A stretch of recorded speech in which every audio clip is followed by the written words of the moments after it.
La politique en Belgique, le Royaume va-t-il enfin se doter d'un nouveau gouvernement d'ici Noël ou d'ici le jour de l'an? Rien n'est moins sûr. Le Parlement belge est toujours tiraillé par les jeux d'alliances politiques. L'informateur Paul Magnette s'est rendu cet après-midi chez le roi des Belges pour remettre son rapport. Pierre Marlet, vous êtes à Bruxelles. Bonsoir Pierre. Paul Magnette, le socialiste, est-il toujours l'homme de la situation ? Mais en tout cas, le roi a prolongé sa mission d'une semaine en tant qu'informateur. Attention, en Belgique, tous les mots ont leur importance, il y a un vocabulaire bien précis. Paul Magnette est donc informateur et non formateur. Ça signifie quoi? Ça veut dire qu'à ce stade, il regarde si les conditions sont remplies pour envisager d'aller plus loin. Donc en clair, est-ce qu'il y a des convergences entre les différents partis autour de la table, ce qui n'exclut pas de participer à une coalition gouvernementale? Ils sont pour l'instant 10 partis. Donc si on prolonge une semaine, c'est qu'en quelque sorte Paul Magnette estime qu'il y a de l'espoir.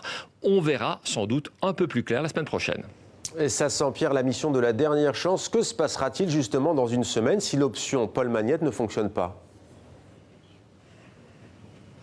Ah, ça c'est extrêmement difficile à prévoir. Effectivement, ça ressemble déjà en quelque sorte à une dernière chance. On a déjà essayé d'autres solutions, mettre ensemble les socialistes et les nationalistes flamands de la NVA.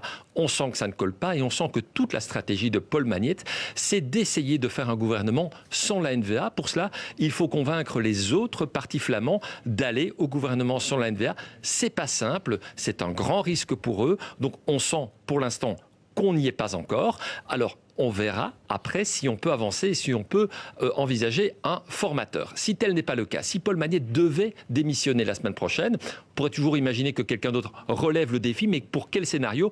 Tout ça n'est pas clair. Une seule certitude qui donne un tout petit peu d'espoir, c'est que tous les partis autour de la table disent ne pas vouloir retourner aux élections. On a vu en Espagne notamment que ça ne résolvait rien, si ce n'est renforcer le vote des extrêmes. Et en Flandre, il y a notamment la présence de l'extrême droite qui fait peur. En tout cas, conclusion. Voilà 177 jours que l'on a voté en Belgique, 330 jours que nous avons un gouvernement minoritaire. On est encore loin après tout des 541 jours, le record absolu de la crise de 2011. Mais chaque jour qui passe nous en rapproche un peu plus.